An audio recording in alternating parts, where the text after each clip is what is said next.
In Myanmar, today was supposed to be a step toward democracy when the parliament began a new session. Instead, the military launched a coup, and a Nobel laureate is now back in jail. Nick Schifrin has the story. In Myanmar's capital, the bridge to parliament is blocked by police, and the roads are lined with military. In the country's largest city, Yangon, military supporters play army anthems, and the police keep a close eye on residents shut into a country where the internet was shut off and the airport closed. Military TV declared a state of emergency and reported army leader Min Aung Hlaing would take control for a year. It is the end of 5 years of quasi-democracy. Earlier this morning, military officials arrested the country's civilian leader, Aung San Suu Kyi, and dozens of others, including a lawmaker holding his young son as he broadcast his arrest on Facebook. In a statement, Suu Kyi called for peaceful resistance. I urge people not to accept this, to respond and wholeheartedly to protest against the coup by the military. Only the people are important. There are a few of my friends who are in the list of being detained, arrested. So I do not know where they are and how they have been treated. Tan Mien is a professor at Carleton College. He says the problems began in November when Suu Kyi's party won an election landslide. Military officials called the results fraudulent and the voter rolls inaccurate. Last week, Suu Kyi and Min Aung Hlaing held last-minute talks about his future, but they're believed to have broken down, the product of a long history of distrust. When you dig deeper into the personal relationship between Aung San Suu Kyi and the military leaders, and there are so many occasions they have been rubbing one another. The military first arrested Suu Kyi in 1989. Democrats won the next election, but generals ignored the results. In 2010, Suu Kyi was released, and the country tentatively opened. In 2011, she met Hillary Clinton, and in 2012, President Obama became the first U.S. president to visit. In 2015, her party, the National League of Democracy, won decisively, and this time, the military honored the results. But the military lurked in the background. The military-written constitution reserved 25% of parliament for military officers.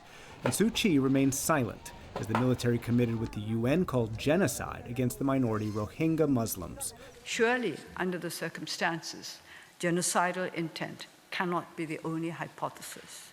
U.S. officials once celebrated Myanmar as a country where military officials willingly handed power to civilians.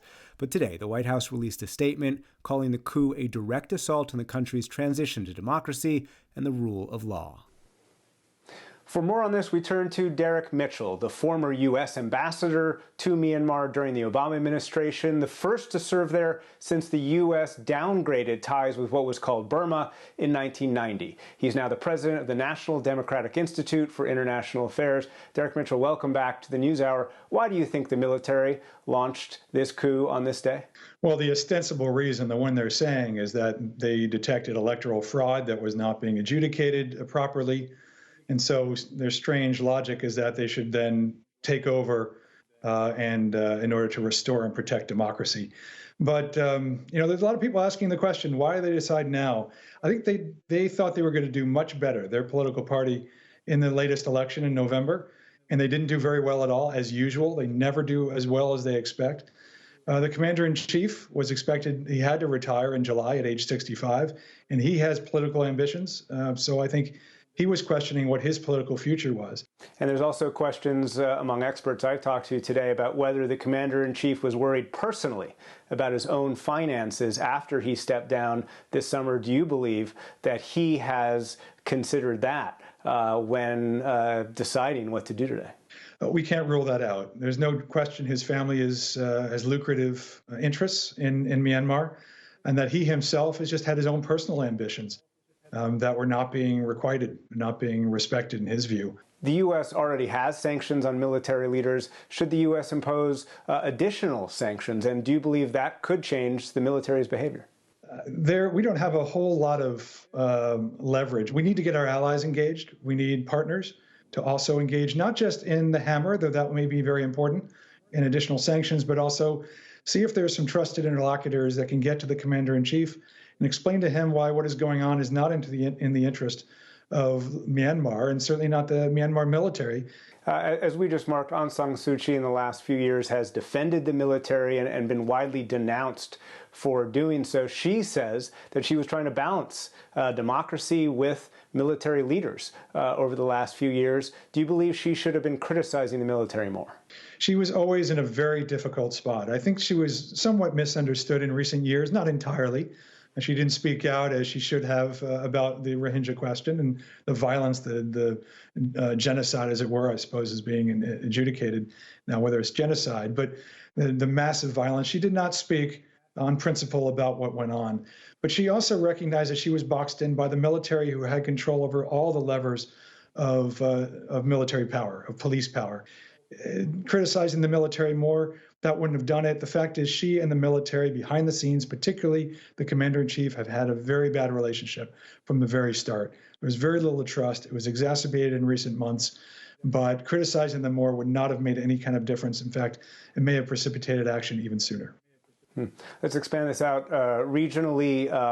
Some experts have told me that Chinese officials might have been visiting Myanmar recently and might have given Myanmar's military the green light to do so. Do you think that's what happened? There's no love lost between the Myanmar military and the Chinese. There's a lot of distrust of Chinese influence in the country. The Chinese provide weapons for a lot of the ethnic armed groups that are fighting the Myanmar military. Somehow, when they abscond, they take the weapons away from these groups, they find the Chinese markings on them. So to be a Burmese or Myanmar nationalist is not to be very trusting of the Chinese. The Russians have a closer relationship, potentially there.